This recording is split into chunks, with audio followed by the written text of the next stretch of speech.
시즌 2 유니크 1%. 성, 몸, 마음, 영성, 폴브레인의 1% 생존 전략.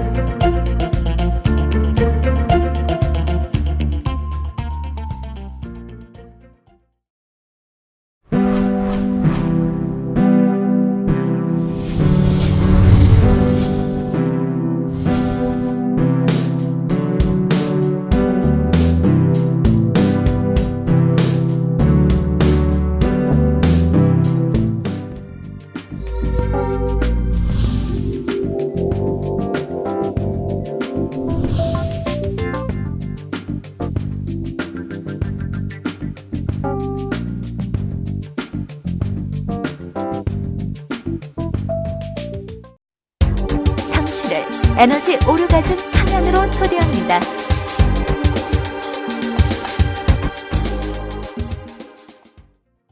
유니크 1% 다시 돌아왔습니다. 네, 돌아왔습니다. 네, 반갑습니다. 반갑습니다. 네, 우리 먼저 그럼 평소처럼 자기소개를 해볼까요? 오르가즘의 신, 이 박사입니다. 신으로 업그레이드 되신 이 박사님. 예, 계속 진화해야죠. 예. 지난번에 이제 혁명가로 진화하셨잖아요. 혁명가가 아주 약하더라고요. 근데 이제 신 되신 거예요? 예. 셀프 신. 이제 더 이상 갈 데가 없어요. 이제 더 이상 갈 데 없는 초월했네. 네, 초월하셨어요. 그럼 나도 신해야지. 저는 그러면 치유의 여신 백마담입니다. 네. 와, 힐링 여신으로 셀프 업그레이드. 와, 힐링 여신. 완전 어울려요. 네, 진짜. 업그레이드. 네. 네. 힐링 여신입니까? 뭐 치유의 그러니까 힐링 여신, 힐링의 여신, 네. 백마담. 근데 마담하고 여신하고 좀 어울리나? 좀 원래 이상하긴 마담이 하지만. 옛날에 다 사람들의 그런 마음을 편안하게 아, 해주고 힐러 역할을 그런 역할을 해줬군요. 했어요. 마담이 네. 무단이 아니고 마담이. 마담이. 그 차이네요. 조금 그래 뭐 그럴 것 같기도 하고 어쨌든 여신으로 할게요 저도. 네, 그럼 저도 여신으로 할게요. 저는 자유의 여신. 파워와 자유의 여신. 어울린다. 한쪽에는 망치 들고 한쪽에는 아이스크림 들고. 진짜 어울리네요. 어. 그 뉴욕에 있는 뉴욕에 횃불 드는 게 있는. 아니라 한쪽 망치. 그런 자유의 여신. 네, MC 자유 리. 파워의 여신 MC 어울린다. 리입니다. 네. 예. 그리고 오늘 되게 진짜로 우리끼리 막 아름답다 이게 아니고 정말 아리따운 네. 게스트가 보이시는데요. 네, 오늘 주제에 맞추기 위해 제가 아주 특별하시고 정말 아름다운 20대, 무려 20대 중반. 20대 중반. 네. 와. 주제에 안 맞아요. 그래요. 헬조선에서 사는 사람을 데리고 와야지.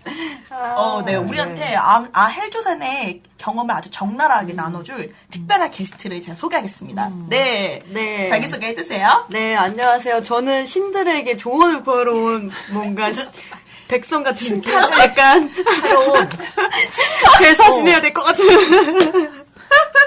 신탄 받으러 왔어요. 받으러 네. 온. 네, 초대해 주셔서 이 신의 세계에 초대해 주셔서 감사하고 제 소개를 하자면 저는 제 닉네임 썸녀고요. 네. 썸녀? 네. 아. 썸 타는 것 같지만 네. 사실 제 닉네임에는 중의적인 표현도 있어요. 썸은 타고 싶은 거고요. 사실 섬에 살아서 섬녀. 섬녀. 네, 섬에서 나고 자랐어 26년을. 그래서 제가 섬녀는 너무 심심하길래 썸녀로 좀 더 세게 바꿔봤어요. 네. 네. 아니, 외모만 보면 진짜, 와, 자신감 넘친다. 근데 외모상으로는 가장 신 같아. 네, 맞아요. 그래서 솔직히 우리가 섬녀 같아. 그래서 썸녀 자신감 넘친다 했는데 그게 아니라 섬녀구나. 섬녀. 네. 네, 그런 비밀이. 지금도 계속 거기서 살고 있습니까? 살다가 얼마 전에 탈출을 해가지고 이제 서울 사람 됐습니다. 네. 섬 탈출? 썸녀님. 상경했어요. 네. 축하드립니다, 썸녀님.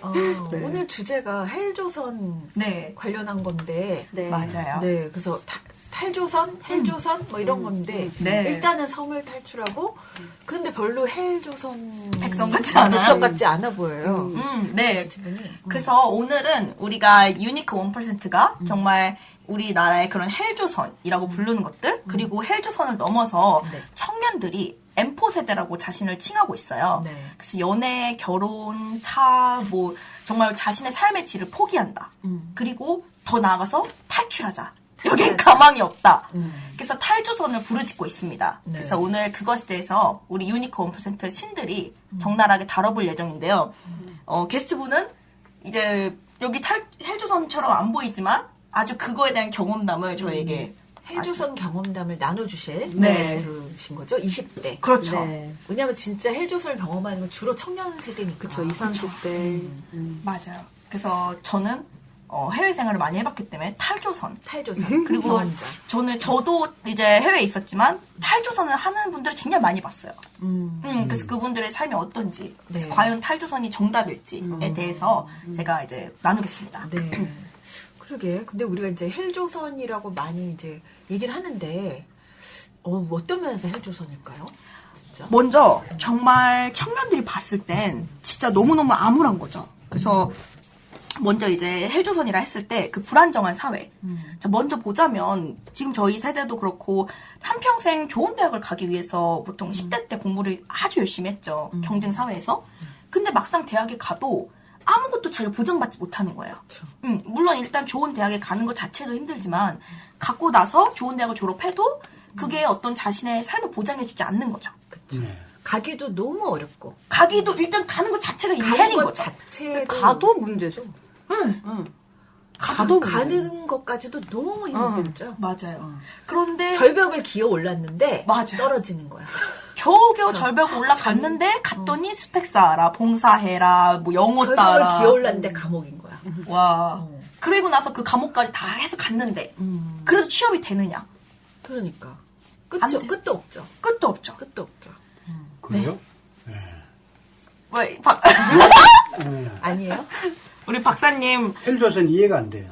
네. 단어 자체가 이해가 안 돼. 아니 자체가? 진짜 아까부터 박사님께서 딱 팔짱 끼고 그래? 그게 뭐야? 약간 이런 식으로 하고 계셔서 불만이 있어. 나는 헬조선이긴 헬조선인데 음. 그 사람 못 구해서 헬조선이야. 중소기업 같은 데서는 아. 구인을 해도 사람이 지원을 하질 않아. 근데 이제 중소기업이라 하면 이 박사님 회사? 그렇죠. 그러니까 이 박사님 회사만 그런 건 아닐까요? 그건 아닌가? 다들 뭐 내 같은 비슷한 애로를 토로하더라고요. 그건 그래요. 중소기업 사장들이. 사람 못 구해서 난리죠. 네. 아. 대기업으로 주로 쏠리니까. 그나마 딱 필요한 사람이 한두 사람 네. 탁 지원해가지고 아슬아슬하게 구하기는 구하는데 네네. 쉽지 않아요. 예. 그러니까 청년들은 일자리가 없다라고 하지만 중소기업 사장님들은 실질적으로 사람을 못 구한다. 그리고 네. 또 뭐라고 얘기하시냐면 배가 불렀어. 요즘 청년들은. 배가 불러서 배가 불렀어. 중소기업에 안 나. 이렇게 또 얘기를 해요. 그렇죠. 그리고 할 일이 없는 게 아니고 자기가 편한 할 일이 없는 거지. 정말 박사님 저 너무 걱정돼요. 10만 안티 양성될까봐 제가 지켜드릴게요, 박사님. 그러니까 이제 배가 불렀다. 정말 그런 입장이신 거네요. 이도사님도. 그렇죠. 할 일이 없으면 왜 외국 사람들이 우리나라에 이렇게 많이 들어옵니까 지금? 예. 진짜 네. 편하고 예. 남들이 알아주는 거 이런 것이 없다 뿐이지 과연 할 일이 없는가 여기에 대해서 좀 우리가 또 생각해봐야죠. 네. 그런데 사실 이제 그게 청년들의 어떤 개인의 선택적인 문제보다도 사회적인 분위기가 진짜 우리를 계속 경쟁 사회로 몰아넣고 그리고 또 뭔가 진짜 계속 또 높은 걸 추구하도록 이렇게 뭔가 그런 분위기가 있잖아요. 그래서 내가 이렇게 열심히 공부하고 한평생을 그게 나를 개발시켰는데 뭔가 거기에 대해서 내가 대기업이라든가 사회에서 말하는 괜찮은 직업을 구조하지 못하면 상대적인 박탈감을 느끼는 거죠. 그러니까 이게 얘기는 게스트분한테 직접 들어봐야 돼요. 그 헬조선을 헬조선을 정말 적나라하게 경험을 하고 헬조선이라고 말할 수밖에 없는 그 경험이 뭔지 이 박사님은 그 경험이 없잖아요. 그러니까 그렇죠. 우리 게스트분한테 한번 들어보자고요. 그렇죠.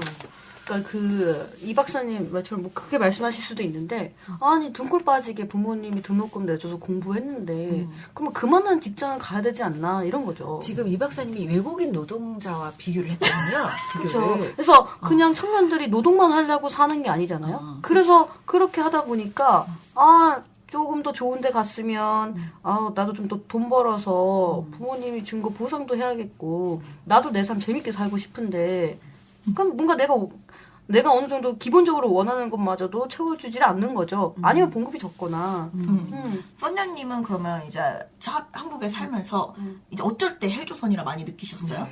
일단 저는 대학을 안 갔어요. 저는 이제 고등학교 졸업하고 바로 이제 취업을 해서 제가 직장에서 일하면서 나는 대학도 안 갔고 나한테 뭔가 있는 스펙이 없어. 그래서 그냥 머물러 있었거든요. 근데 그 순간부터 이미 한국 사회나 다른 기업은 그런 뭔가 스펙적인 거, 뭔가 나를 증명할 수 있는 뭔가가 되게 많이 필요한데, 그러니까 그게 없으니까 포기해버리는 거예요. 그래서 제가 한 3년 전만 해도, 나는 꿈 없는 20대야. 라고 그냥 제 삶을 체념해버린 거죠. 네. 그래서 그래, 그냥 한 달에 근근히 150만 원 받고, 그냥 살자. 뭐 이러다가 그냥 결혼은 하겠지. 이렇게 그냥 체념해버린 거죠. 그냥 제 삶에 꿈이 없었어요. 뭔가 이렇게 살면 그래 나쁘진 않다. 이렇게 살았죠. 네. 하루하루 사는. 그쵸. 미래가 없는 네. 그런 경험이 해외조선으로 다가온 거죠. 그렇죠. 그래서 나름대로 열심히 하고 나름대로 직장 생활도 나쁘지 않게 하지만 그냥 그거 자체 너무 힘든 거예요. 그래서 부모님한테 엄마한테 되게 엄청 막 화내고 짜증내고 그랬거든요. 엄마가 내 맘을 알아? 막 이러면서 술 먹으면 막 저희 엄마 되게 고생했는데. 엄마한테 가서. 네. 엄마가 해조선을 알아? 맞아, 엄마 헬조선 알아? 나도 열심히 하는데 뭐 어떡하라고 막 이런 말이 그냥 나오는 거예요. 내가 그래서 뭐 이 박사님 말씀처럼 뭐 배부르다라는 말이 난 지금도 힘들게 일하는데 뭐 어떡하라고 약간 이렇게 되는 거죠. 그래서 그 탓이 좀 기성세대한테 가는 거죠. 어른들 또는 사회. 왜 이렇게 만들어놨어, 그러길래. 이런 거죠. 니들이 뭘 알아? 약간 이렇게 되는 거죠. 우리도 열심히 하고 있거든? 약간 이런. 그러니까 기성세대가 사실은 흔히 얘기하는 게 뭐라고 얘기하시냐면 제 세대죠. 네. 요즘 젊은이들은 말이야. 진짜 뭐 노력을 안 해. 우리 때는 뭐 그러면 뭐 집이 있어서 누가 그랬나? 네네. 우리는 다 사글사빵해서 다 결혼하고 했어. 근데 요즘 청년들은 왜 집 없으면 결혼을 안 해? 이런 거에 대해서 노력을 안 한다고 생각하죠. 네. 많이. 네네. 그런 거에 대해서 어떻게 느껴요? 젊은이들. 진짜 먼 세상 얘기를 하는구나. 지금 세대가 언젠데 그런 얘기를 들고 와서. 맞아요. 그러니까 이미 굴러가는 것 자체가 다르잖아요. 그때는 왜 요즘엔 그러잖아요. 개천에서 용한다는 말이 이제 없다. 그때는 뭔가 내가 노력해서 열심히 가꾸고 일구고 그러면 뭔가 성공했는데 지금은 내가 열심히 한다고 성공하지 않는 거예요. 네. 그러니까 그런 말 들으면 뭐 옛날 얘기 체험하게 되죠. 그래서 썸녀님께서 말씀해 주신 것처럼 그러니까 이제 포기하게 되는 거죠. 그러니까 열심히 달리는 청년층들이 있고 그 청년들이 계속 스펙을 쌓는데 그렇지 않은 청년층들도 있잖아요. 그럼 일단은 그냥 안주하는 거예요. 그러니까 그리고 내가 그냥 근근히 나는 직장을 잡고 있고 근데 문제 제가 좀 모순이라 느낀 게 뭐냐면 그렇게 해서 월급이 10년 전과 지금이 많이 다르냐를 보면 그렇지도 않더라고요. 그 삶의 질은 계속 높은 수준의 경제적인 요건을 요구하는데 청년들이 벌 수 있는 돈은 그렇지 않은 거예요. 실제로 예를 들어서 강남의 집값이요. 한 10년, 20년 만에 10배, 20배 올랐어요. 강남 집값이. 왜냐면 지금 기본적으로 예전에 1억대였던 집이 예전에 한 20년 전에. 근데 지금 20, 30억 기본이거든요. 근데 월급은 제가 구체적으로 보니까 월급은 기껏 올라야 2배? 네. 그 정도인 것 같아요. 그런데 물가는 또 10배 이상 올랐어. 네. 예전에 10원이면 먹던 게 이제 1,000원에 먹어야 돼. 아니 진짜요. 정말요. 정말 라면도 세월이 20, 30년 지나면서 맞아요. 그러니까 이게 이제 실질적으로는 굉장히 가난해진 거죠. 그렇죠. 그래서 요즘에 3포 세대, 그러니까 M4 세대 들어보셨나요? 네. 이 박사님? 이 박사님 알아야 되는 세대입니다. 3포 세대, 5포 세대라고 부르는데 3포 세대는 연애, 결혼, 출산을 포기한 청년층들이에요. 그리고 5포 세대는 거기에 이제 내 집 마련하고 인간관계까지 포기하는 거죠. 왜냐면 일을 해야 되니까 인간관계 맺을 시간이 없어요. 근데 요즘에는 결혼, 연애도 포기해요. 꿈도 포기하고. 그렇죠. 네. 그래서 왜냐면 비혼주의. 거기서부터 시작하는 거니까. 맞아요. 내가 예를 들어서 연애만 하고 그만두겠다 이게 안 되잖아요. 그러니까 그래서 썸만 타. 근데 썸만 타면 사람 마음이 그렇잖아요. 썸 타면 연애하고 싶고 연애하면 결혼하고 싶고 결혼하면 애 낳고 결혼하면 애 낳고 싶죠. 싶고. 애 낳으면 집도 그런데 가셔야 되고. 애 낳으려면 보금자리가 필요해. 근데 그 보금자리는 우리가 가질 수 없어. 애 이게 다 키우는데도 쭉 연결이 된 거니까 아예 연애 자체를 포기하게 되는 것 같아요. 그렇군요. 그렇죠. 근데 자신감이 없으니까 뭔가 이성적인 매력 어필하는 것도 부족한 거예요. 내가 가진 게 없고 내가 이렇게 사는데 뭐 연애해요 말지. 아하. 살기도 힘든데. 연애해서 뭐해? 연애해서 연애해도 그러네요. 뭔가 희망이 단절돼 있으니까. 그러니까 마음 자체에 생동감이 없으니까 뭔가 체념하게 되고, 그쵸? 그래서 이 박사님 왜 그러셨어요? 우리한테. 이 박사님 아까 그랬잖아요. 맞아요. 우리 세대한테 왜 그랬냐고요. 헬조선 뭐 좀 이해가 안 들어보니까 되고. 심각하긴 심각하네. 너무 빨리 포기하시는 맞아, 빨리 그러게요. 재미없는데. 납득하고 계시는 것 같은데. 그런데 포기하는 말 자체가 난 생소해요. 예. 나는 그 구체적으로 그 내용을 처음 들어보네요. 왜 그런 걸 포기해야 되는지. 예. 저는 조건을 다 갖췄지만 결혼 안 했잖아요. 예. 안 한 거예요? 예, 안 한 거죠. 오르가즘의 신.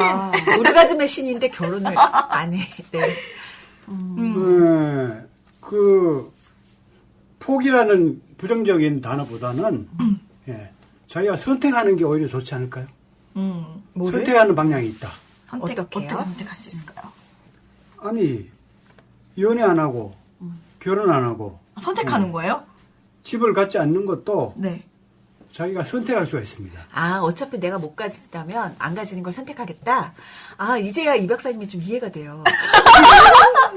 결혼 안 하기로 선택을 하신 거네요. 아하. 그니까, 그렇죠. 예. 그니까 이 박사님의 삶에는 포기가 없고, 못한다가 없는 거예요. 안 한다. 아, 그쵸? 심오하네. 멋진데요? 제가 그 힘이 있는 거죠. 오히려 더 멋진데요? 안 하는 걸 선택한다는 거는? 내한테 다 설득당했네요. 아니야, 우리 투쟁, 헬조선은 아직 그렇게 헬조선 않죠. 얘기해야 돼. 맞아요. 우리 투쟁해야 됩니다. 아, 그래서 그런 얘기가 있잖아요. 막 흑수저, 금수저. 언제부턴가 이제 그 얘기가 나왔고. 근데 사실 이게 근거가 있어요. 실제로 어떤 논문을 보면요. 그 한국에서의 부와 상속이라는 논문을 보면은 네. 실제로 이제 1980년대에는요. 네. 그 이제 상속 증여로 그러니까 말하자면 물려받은 재산 있잖아요. 부모님한테로 자기가 재산을 모은 그 비중이 그렇게 크지 않았어요. 근데 2000년대부터 확 는 거예요. 42%로. 그게 왜요? 그러니까 이제 그 본인이 벌기보다 물려받기 시작한 거예요. 그리고 상속액도요. 실제로 그 이제 80년대는 연평균 5%였는데 2010년도 이후부터는 8.2%로 증가했어요. 그러니까 뭐냐면은 점점 상위 10%의 재산이 좀 물려받은 재산이 커졌고요.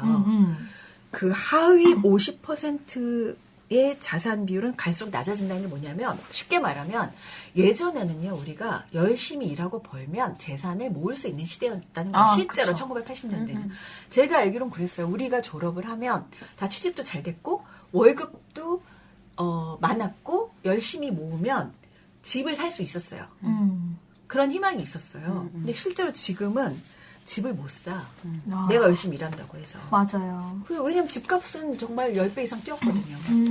근데 월급은 그렇게 안 뛰었어. 그러니까 실제로는 집을 살 확률도 떨어졌고, 그 다음에 고시 뭐 이런 것도 이제 없어졌잖아요. 네. 그러니까 한마디로 사다리가 끊어진 건 맞아요. 그러니까, 뭐랄까, 사람들은 이런 것 같아. 굶어도 살 수는 있어. 다 같이 굶으면. 근데 나 혼자 굶으면 못 살아. 아. 헬이 되는 거죠, 헬. 그렇네요. 집집마다 다 집 있고 잘 살아. 근데 나만 굶으면 못 살아. 그때부터 헬이라고 느끼는 거죠. 그러니까 그게 된 거예요. 청년들이 느끼기에. 이제 희망이 없어졌어요. 그러니까 맞아요. 헬이 된 거죠. 맞아요. 그래서 사실은 여러 가지 있지만 지금 백마담님께서 말씀해 주신 것처럼 그러니까 우리가 체념하게 되는 거죠. 그러니까 희망이 없고 앞이 안 보여. 왜냐하면 이미 다 가져버렸어요. 기성세대. 우리 같은 기성세대가 그 아주 고도성장 시대라 그러죠. 자본주의의 고도성장 시대. 막 열심히 일하고 양쪽으로 팽창하고 월급 많이 받고 그래 열심히 일하면 나는 집을 살 수 있어. 이런 시대를 우리가 다 누렸어요. 그 시대가 갔어요. 전 세계적으로 다. 전 그러니까 세계적으로. 이제는 맞아요. 정체 시대예요. 맞아요. 더 이상 고도 성장은 없어요. 그러니까 있는 거 가지고 나눠 살아야 되는데, 그러니까 청년들한테 기회가 잘 안 가는 거지. 이미 가져버렸어요. 이 점에서 우리는 사과를 해야 돼요. 그래서 비트코인 열풍도 네. 젊은이한테 일어나는 게 어떤 새로운 희망을 주기 때문에 아하. 그런 측면이 있겠네, 그죠? 그렇죠. 근데 저는 지금 왜 사과를 더 해야 되냐면, 우리 세대가요, 대체로 모여서 얘기를 해보면 어떻게 느끼냐면, 기본적으로 그 다른 걸 굴리고 있다고 아까 우리 게스트님이 썸녀님이 얘기했는데, 그걸 몰라. 우리가 열심히 일하면 된 것처럼 지금 세대도 열심히 일하면 될 수 있는데 그걸 안 한다고 생각을 해요. 근데 레이스 자체가 틀려. 다른 레이스를 뛰고 있는 거야 지금. 그쵸. 맞아요. 우리는 열심히 달리면 상위에 오를 수 있었어요. 맞아요. 근데 지금은 제자리에서 뛰고 있는 거예요. 다른 레이스를 뛰고 있다. 근데 지금은 또 반면에 새로운 또 기회들도 많잖아요. IT 쪽에 네. 새로운 뭐 아이디어로 신흥 부자가 나온다든가, 아까 전에 또 얘기했듯이 네. 비트코인 그쵸. 이런 새로운 또 파이가 많이 나오지 않습니까? 물론 너무 이제 꿀복이에요. 근데 그 새로운 파이는 굉장히 소수가 점유하고 있죠. 그렇죠. 그렇죠. 소수의 천재와 음. 소수의 예를 들어서 빌 게이츠도요. 저는 과연 그 사람이 정말 뛰어나서 그런가? 이런 의문을 가져요. 왜냐? 어려서부터 컴퓨터를 접했단 말이에요. 그만큼 부자였어요. 미국의 아. 상류층 세대예요. 그럼 그 사람은 이미 컴퓨터라는 걸 아무도 모를 때 이미 컴퓨터를 그러네요. 접했는데 그게 공정한가? 그 사람이 과연 아프리카에 태어난 천재였으면 그렇게 됐을까? 그렇죠. 또 다른 이런 거죠. 생각이 든다는 거죠. 그리고 또 하나는 우리의 한국이 이제 지향하고 있는 사회 분위기나 구조가 그러니까 우리가 뭔가를 창조해서 너가 너의 삶을 이렇게 해봐가 아니에요. 그러니까 뭐 어떤 엄청난 경쟁을 요구하고 있는 사회고 그걸 어렸을 때 습득당하면서 자라왔잖아요. 그래서 그것만 이거 사회가 우리한테 지령하는 대로만 가면 언젠가 우리가 원하는 그런 삶을 살 수 있지 않을까로부터 갔는데 막상 거기 가서 나오니까 대책이 없는 거예요. 그러니까 청년들이 더 좌절하는 거죠. 그러니까 이러한 좌절을 청년들은 어떻게 경험하고 있어요? 우리 M3는 실제로 도망갔었잖아. 그렇죠. 얘기해봐요. 저는 제가 박사님 말씀하신 저의 선택하에 저는 이제 탈조선을 했었는데 그쵸. 사람들이 탈조선이라고 하면 또 거기에 무엇인가 있지 않을까. 그래서 이제 제가 해외에 있으면 부럽다. 되게 많은 젊은이들이 이민 가고 싶어 하잖아요. 이민, 워킹홀리데이, 그쵸. 되게 가고 많이. 싶어 하는데 그조차도 사실은 쉽게 갈 수 있는 건 아니라서. 그쵸. 갔다 온 저기 M3. 그러니까 이렇게 보시면 돼요. 그러니까 그 외국인 노동자. 그러니까 해외 나가도 외국인 노동자예요. 그러니까 더 힘들죠. 아, 우리나라에 많이 이제 있는 외국인 노동자 느낌이 되는 거네. 그렇죠. 그래서 물론 한국과 거기에 문화가 다르고 배우는 게 많고 뭐 그럴 수는 있겠지만 중요한 건 그 국가가 저를 보호해 줄 수 있는 시스템이 없어요. 전 한국 사람이잖아요. 그러니까 탈조선은 했지만 네. 에브리웨어 헬이더라. 그쵸. 이런 건가요? 그렇죠. 그래서 결론적으로는 거기 외국 색다른 헬이네, 색다른 헬. 색다른 헬인데 더 위험하죠. 네. 왜냐면 봐봐요. 제가 한국에서 뭐 사고가 났어요. 그 법적으로 저를 보호해 줄 수 있는 시스템이 있고 제가 한국 그 시민권을 갖고 있는 사람이잖아요. 그치. 기본적으로는 보호가 되는 거죠. 그렇죠. 최소한으로. 국가가 저의 안전을 보장해 준다는 거를 갖고 있죠. 최소한으로. 근데 해외에서 그런 일이 벌어지면 아무도 지켜주지 않는 거네. 그렇죠.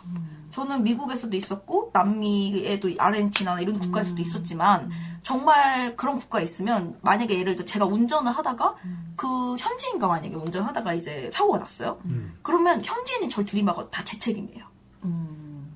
그리고 이제 열심히 일을 해도 거기서 이제 직장 내에서 다쳐도 안 돼. 보험료 안 되죠. 안 되죠. 저는 병원 안 가고 버티는 사람 봤어요. 그때 큰 병으로 될 때까지. 그렇죠. 그러니까 치과를 안 가서 그게 이제 그런 유명한 건 있었잖아요. 그쵸. 염증이 뇌까지 올라가서 결국 사망한 사례. 맞아요. 저도 너무 비싸니까. 너무 비싸고 맞아요. 너무 비싸고 그거에 대해서 제가 항상 이제 뭔가 속해 있지 않다라는 느낌이 들다 보니까 병원을 한번 갈 때 보통 이제 10만 원, 20만 원에 의사만 봐도 그 정도의 돈을 내야 돼요. 미국에 있을 땐. 그러니까 이제 한 병원 안 간 지 5년 정도 되는 거죠. 이제 감기 한 번 걸리면 3개월 기본. 그러니까 이 세상 어디나 만만한 데가 없어요. 그렇죠? 만만한 데 없죠. 정말 해일조선이 싫어서 도망갔지만 탈출했지만 어디나 그런 기본 보장도 안 되는 거니까. 그렇죠. 그래서 돌아온 건가요? 뭐 진짜 그러니까 중요한 것은 거기에 있을 때도 헬인 사람은 한국에 있을 때도 헬이더라. 그리고 한국에 있을 때도 헬인 사람은 해외 나가도 헬이더라. 근데 한국에서 많이 가진 사람은 해외 나가도 부자. 해분이죠. 맞아요. 그러네. 그래서 네, 결론적으로는 헬은 내 마음에 있다. 내 마음에 있다. 오케이. 여기까지 하고 네. 일단 지금 구체적으로 보면 탈도 안 되고 그쵸. 헬 조선에서 어떻게 살아야 되나. 이 얘기는 아니. 조금 쉬고. 다른 또 청년들의 노력이 또 뭐 있을까요? 그렇죠. 그거는 우리가 1부 마치고 네. 2부에서 들어보면 어떨까요? 네, 청년들이 또 이 헬조선에서 살아남기 위해 어떤 행동을 하고 있는지 우리가 2부에서 속속히 알아보고 네. 우리의 그 신의 영역에서 신탁을, 솔루션을 우리끼리 얘기해보죠. 네, 알겠습니다. 네, 1부 마칠게요. 예, 2부에서 뵙겠습니다. 네. 네.